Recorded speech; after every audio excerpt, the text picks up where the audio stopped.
Stick around at the end of the video for some quick updates.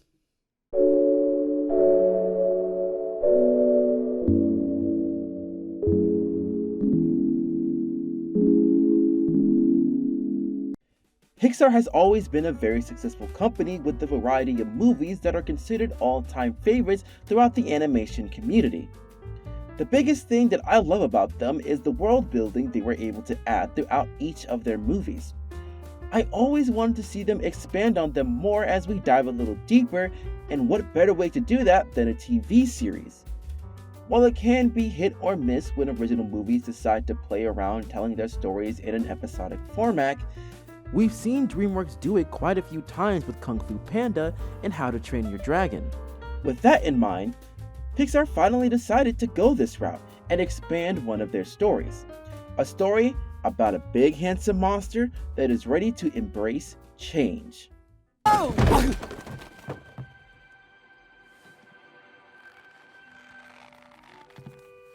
Wait, that isn't Sully.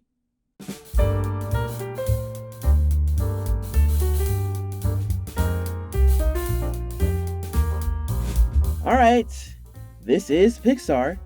We already know how incredible the animation can be overall. I don't think anyone would disagree with you if you believe that they are the standard when it comes to 3D animation as a whole. So being able to see them try out this episodic format animation-wise was definitely interesting to say the least. I think what I really like about the animation style is that it does stay true to what they have with the movie. They really emphasize the design of the characters more so than anything else. While the factory is more or less dull, the characters make use of what they have so incredibly well. The lighting is very well placed to really set the mood of the scene. Being able to use various items to make a moment feel grander with a suspension of disbelief made some interesting visuals. There were definitely times where I believe the shots were very wide for no reason. There are plenty of angles that can play with that well, so you can notice the subtle changes in the factory was making, or to really emphasize a certain dynamic within the scene. However, there are times where I feel an episode gets oversaturated with them, making the characters feel smaller than they actually are. I mean, it could be used as a way to show how understaffed they are with a sudden change in acquiring power. Even then, the only group that's lacking is the newly acquired Jokesters department. So the amount of emptiness the factory is filled with shouldn't be that noticeable. I digress. It still doesn't take away how wonderfully animated the scenes are, especially when we continue to see how the factory works in action.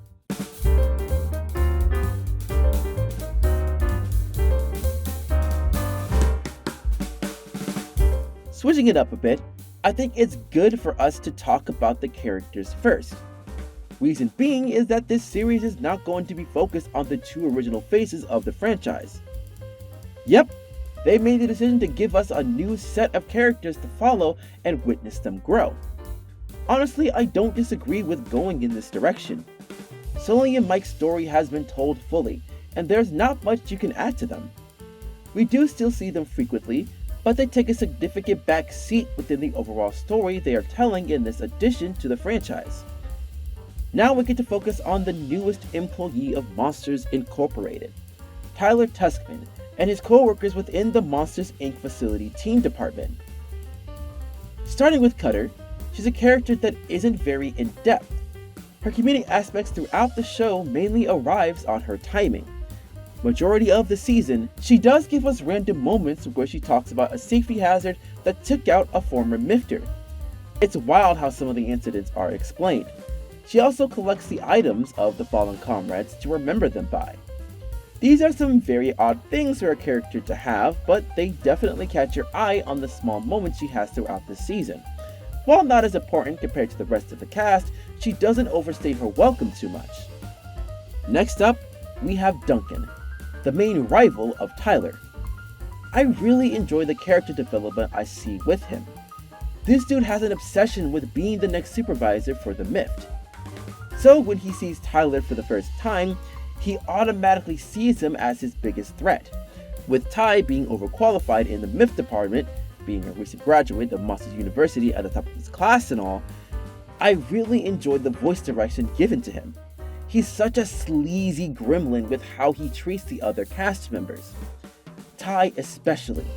He's so passive-aggressive with how he talks, but gets panicky very quickly when something goes wrong under his watch. Seeing his relationship with Tyler grow to where it is at the end of the season was the most fun for me. While he can certainly do things that make you want to hate him, you can understand why he does what he does, because being able to be the face of the department is something he desperately wants because he doesn't have much else. Now we get into Fritz, who is the main supervisor of the MIF team. Man, how can you not love him? He definitely gets in my table of best dads. He's easily the top 2 when you consider the most charismatic of the entire team. He flat out carries a scene when he walks into the room. He's got such a play on words that really brings out that smile. He easily has the best design out of all the monsters in my opinion. Like, he is so adorable! He is certainly the glue that helps keep the team together, always trying to look at the brighter things of the situation when it comes to the status of the Mifters. Plus, he really shows his passion for others who are on his team.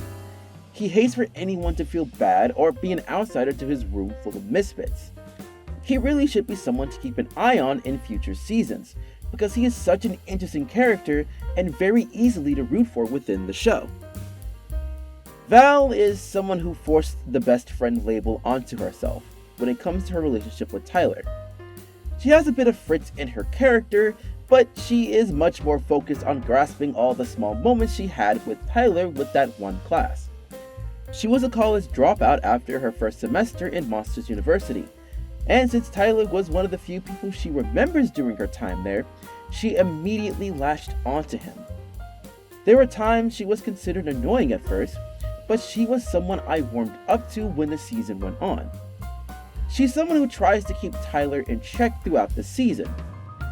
Val is always willing to stick by his side through thick and thin, and has a strong sense of empathy for her fellow co-workers. She's someone who I think is the voice of reason throughout some of the conflicts and points people to the right direction.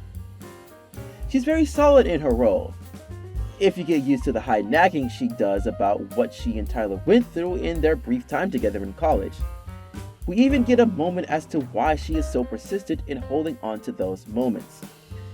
She's someone that can grow on you as the season goes on, which I can appreciate. Finally, we have our main protagonist, Tyler Tuskman. I really enjoyed his story throughout the entirety of the show. He has some very big shoes to fill in becoming the main focus of the series. Even with that, they really set him up to be someone you want to see overcome his own issues. Those that are related to his goal of making it on the main floor, and others relating to putting his ego in front of others. He is very flawed as a person. Well, monster in this case. But his flaws are justified. If you were considered to be a prodigy in a field you dreamed of being a part of, and getting that dream job you always wanted in the most well-known company in that business, only for the rug to be pulled from under you with a sudden change in philosophy of said company that no longer needs that service and shove you someplace else, you would desperately try to get there by any means necessary, because you worked your ass off to get this far. So getting shafted in the way Tyler has gives a strong sense of relatability, so you can understand why he can be self-centered, and acts out on things without recognizing the consequences of them, not understanding how it would affect those around him until it's too late. He's very impulsive, and that is what gets him into the most trouble. But he does try his best to work on it and learn from the mistakes he made along the way in his journey. And speaking of journeys,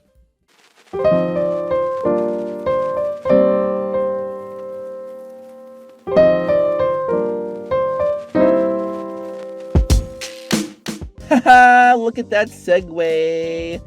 The overall story this season was delivered very well in my eyes. Yes, this is about the main protagonist trying to reach his dream goal after being screwed, and on the way he was able to gain unlikely friends that help him learn how to humble himself on the way to achieving it. I think the best thing the story did was that the entire team grew in the story overall. Every character had their moment. no matter how many episodes they were in or how significant they were to the overall plot. There were very few times where I felt the moments were forced within it, and if there was, they were forgotten pretty quickly for me. While Mike and Sully took the back seat as I mentioned earlier, they still had their importance when it's called for, especially Sully being that important mentor to Tyler. Those moments were played perfectly, because those moments were very rare within the season.